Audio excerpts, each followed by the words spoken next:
Police verification কি?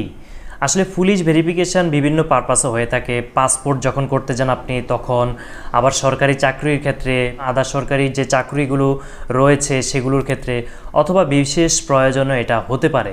সেক্ষেত্রে এটা কি, কেন করা হয়?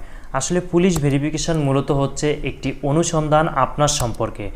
আপনি যে ব্যক্তি, এই ব্যক্তিটি অ্যাড্রেস বা আপনার যে তথ্য আপনি যে কাজের জন্য উপস্থাপন করেছেন তা যাচাই বাছাই করে দেখবে একজন পুলিশ অফিসার।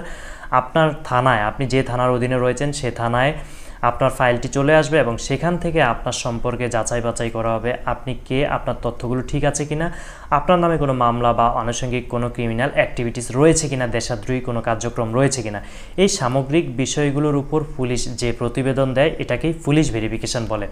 এটা পজিটিভ নেগেটিভ দুই ধরনেরই হতে পারে। নেগেটিভ হলেও এটা বিভিন্ন আবেদনের মাধ্যমে পজিটিভ করার সিস্টেম রয়েছে। মোট কথা, পুলিশের মাধ্যমে আপনার সম্পর্কে যাচাই বাছাই করে একটি প্রতিবেদন দাখিল করাকেই পুলিশ ভেরিফিকেশন বলে।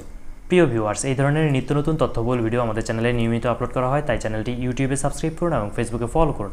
আমাদের সাথে থাকার জন্য অসংখ্য ধন্যবাদ। আল্লাহ হাফেজ।